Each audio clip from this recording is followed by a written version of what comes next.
warahmatullahi wabarakatuh. Selamat pagi anak-anak kelas 6. Bagaimana kabar kalian? Semoga kalian selalu diberikan kesehatan oleh Allah dan beserta keluarga, dan kita selalu tetap semangat ya untuk menerima pelajaran walaupun masih dalam kondisi yang sebenarnya tidak kita suka, yaitu masih dalam kondisi Covid ya. Nah, Bu Lali akan melanjutkan pembelajaran yang tempo hari, yaitu tentang perkembangbiakan tumbuhan. Disimak ya.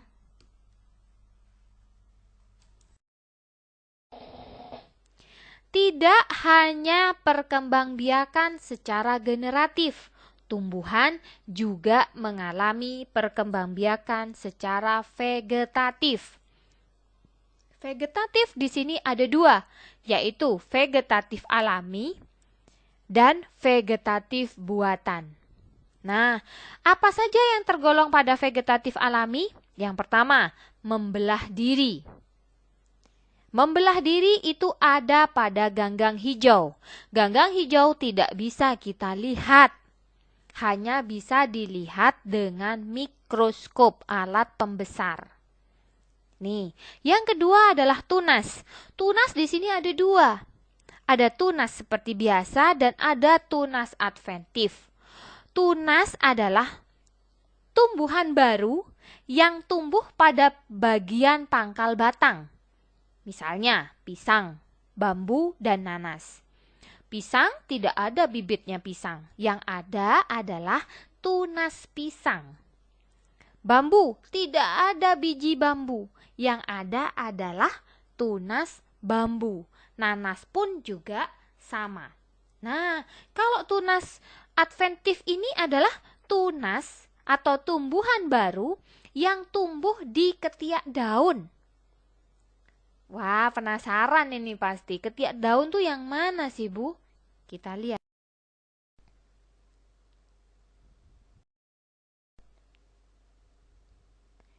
Nah, ini contoh tunas ya. Ini tunasnya bambu, tunasnya pisang ada di sebelahnya, tunasnya nanas, dan tunasnya pisang yang sebelah bawah ya. Nah, itu yang kecil adalah tunas. Lihat. Nah, ini yang disebut dengan tunas adventif. Ada di ketiak daun, jadi ada di sepanjang daun pada tanaman corbek.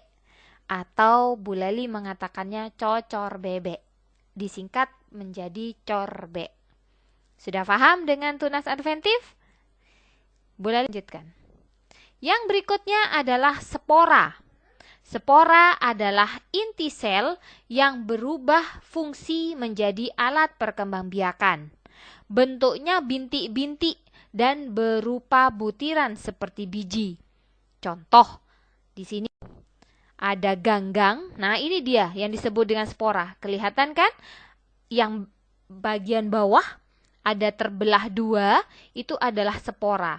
Kalau pada tumbuhannya kita lihat di situ ada tumbuhan paku, di belakangnya ada titik-titik merah, maka itu disebut dengan spora. Oke, jadi ada pada ganggang, ada lumut. Ya, ada lumut. Nah, itu dia spora. Rizoma atau akar tinggal. Akar tinggal adalah akar yang tumbuh mendatar di dalam tanah. Contoh tumbuhan yang berkembang biak dengan akar tinggal adalah jahe, kunyit, lengkuas, dan kencur. Ini gambarnya.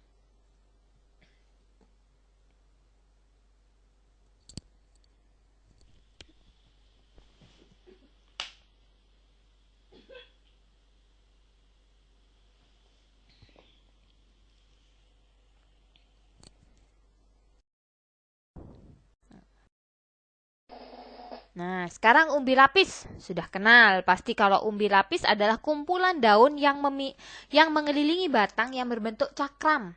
Nah, ini ada pada mana? Ada pada kelas bawang. Kelas bawang. Kelas bawang itu muridnya siapa saja? Ya, bawang merah, bawang putih, ya, bawang prei, bawang bombay, dan sebagainya. Tapi ada juga yang lepas dari kelas bawang. Apa di situ yang menggunakan umbi lapis? Bunga bakung dan bunga tulip. Ini dia. Yang putih ini adalah bunga bakung, yang berwarna merah, putih, dan kuning adalah bunga tulip. Itu bawang merah dan bawang putih. Lanjut, umbi akar. Umbi akar yang terbentuk karena perkembangan akar yang membesar akibat penumpukan nutrisi dalam waktu tertentu. Nah, contoh buah bit yang ada di ujung atas berwarna ungu itu adalah buah bit, wortel, dan loba. Jadi loba adalah umbi akar. Geragih atau stolon, batang yang menjalar di permukaan atau di dalam tanah, tersusun atas ruas-ruas dan yang menempel dalam tanah akan membentuk tunas baru. Contohnya arbei, stroberi, rumput teki, dan semanggi. Ini dia.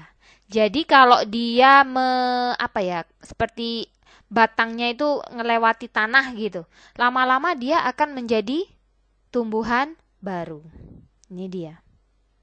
Arbei, rumput teki, alang-alang, stroberi.